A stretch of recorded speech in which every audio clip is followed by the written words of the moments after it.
Welcome to the story of Layla and Adrian, a tale of love, memory, and rediscovery. Journey with us through the moments that test the heart, where past and present collide, and witness how love can find its way even when memories fade. Get ready for a story full of emotions, surprises, and unforgettable moments. My name is Layla, and the night my life changed forever began with the hum of city lights outside my apartment window. A soft glow that always made me feel safe, but that evening something felt different, a subtle pull in my chest as if the universe was whispering a warning I didn't yet understand. I had been working late at the design studio, exhausted and craving sleep, when I received a message from my best friend telling me that Adrian, my quiet, mysterious, impossibly brilliant coworker, had asked about me. After noticing I looked stressed all week, and though I had always tried to hide my flustered reactions around him, it secretly warmed me that he noticed. Little did I know that a single moment would break the life I knew into two pieces, before and after, when I stepped outside the building. Distracted by thoughts of Adrian's deep, calm eyes that always looked like they carried entire galaxies, a speeding car swerved toward me, and everything vanished into a blinding crash of metal, light, and silence.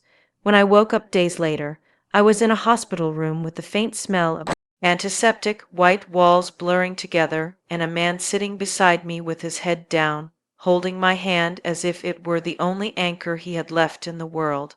I stared at him, confused, and when he lifted his face, I saw Adrian, but the panic in his eyes was not something I understood.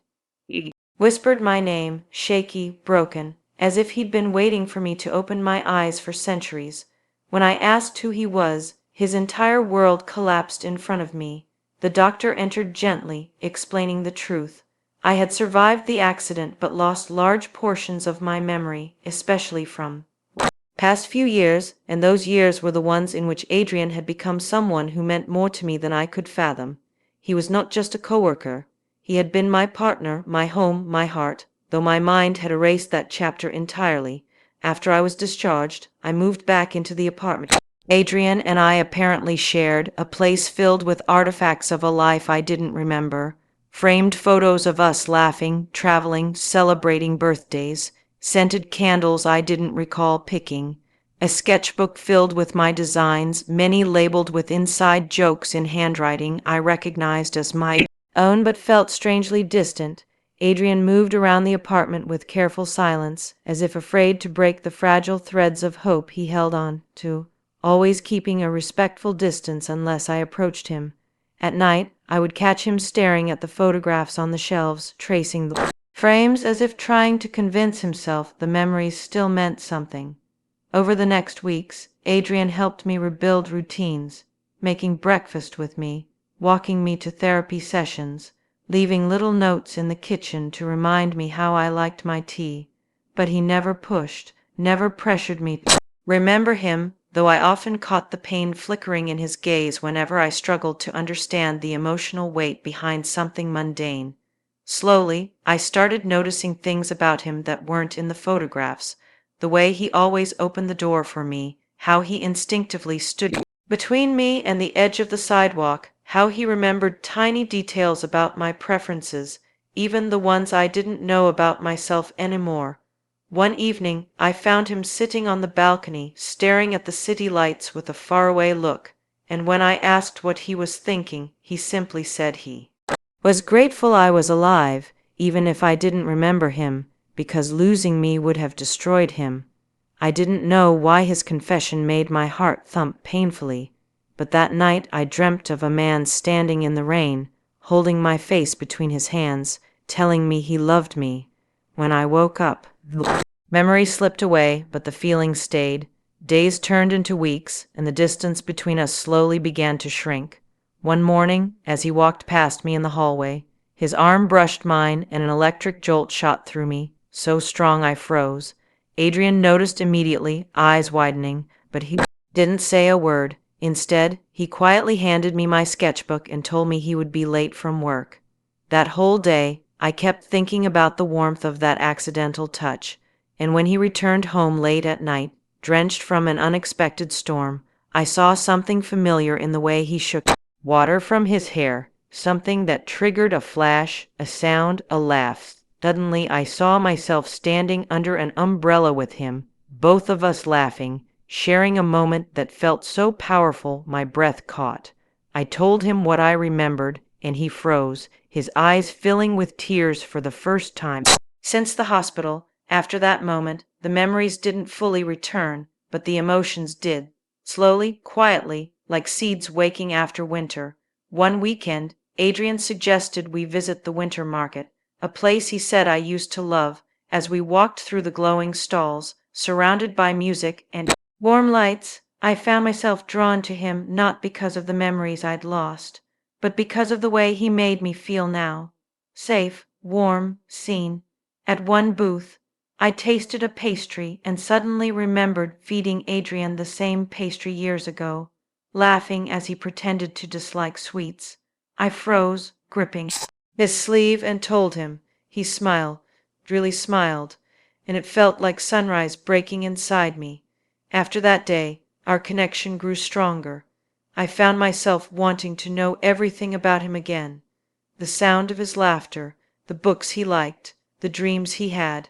One night, while he cooked dinner, I watched him from the kitchen doorway and realized I was falling in love with him, not because I used to, but because of who he was in front of me. Patient, kind, unwavering. Later that week, during a power outage, we lit candles and sat by the window, wrapped in blankets, talking for hours. Adrian told me how we met, how I used to challenge him at work, how he fell for me long before I ever noticed him.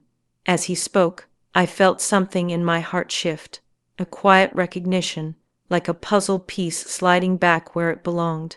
When he reached for my hand, I didn't pull away. Instead, I intertwined my fingers with his, feeling a warmth that felt like home. The first time we kissed after the accident happened softly, hesitantly, under the glow of candlelight. When his lips touched mine, something inside me broke open. Memories, emotions, fragments of moments long buried surge through me in flashes. Our first kiss, our first fight, the way he held me when I cried, the way he whispered "I'm here" into my hair. I gasped, pulling back, overwhelmed, and Adrian cupped my face, telling me it didn't matter if I remembered everything, that he would love me through every version of myself. Days later, when spring bloomed across the city, Adrian took me to the lake where we once shared our first anniversary. The air was warm, the sky soft with shades of pink, and as we stood on the wooden dock, he looked at me with the same hopeful eyes he had in all the photographs I couldn't fully remember. He knelt down, hands trembling, and told me that loving me twice had been both the hardest and most beautiful thing he had ever experienced. He opened a small box, revealing a ring engraved with words I once chose myself. "We find each other always." Tears streamed down my face, not because I remembered everything, but because in that moment I knew my heart had chosen him again. I told him yes, not because of our past, but because of the future I knew I wanted with him. As he slipped the ring onto my finger and pulled me into his arms, I felt the final missing piece of myself settle into place, and I realized that even if memories fade, love, real, patient, unconditional love, always finds its way back home.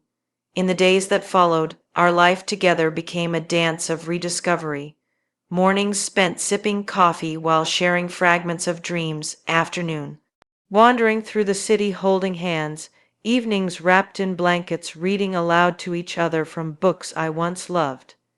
Adrian had a way of noticing the subtleties of my moods, adjusting his presence accordingly, sometimes speaking softly when I felt overwhelmed, sometimes making me laugh with small absurd jokes, all without pressing me to recall anything I had lost.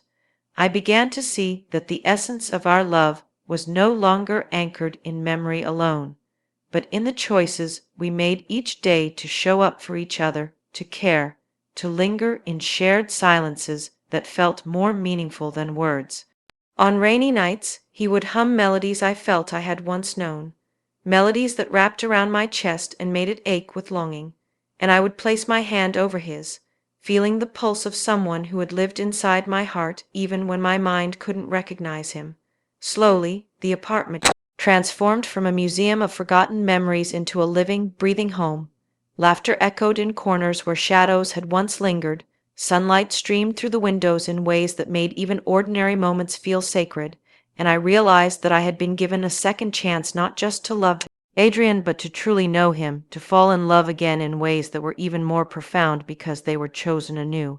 And so, one night, as we lay side by side staring at the ceiling and tracing patterns with our fingers, I whispered his name, and Adrian, smiling softly, whispered back, "I am still here." And in that single sentence, I understood everything: that love doesn't vanish with memory, that hearts remember even when minds forget, and that sometimes the greatest love stories are not the ones that survive time unscathed, but the ones that find each other again patiently, persistently, against all odds, until the world feels whole once more. Thank you for joining Layla and Adrian on their extraordinary journey. Remember, even when life changes everything, love can help us find our way back.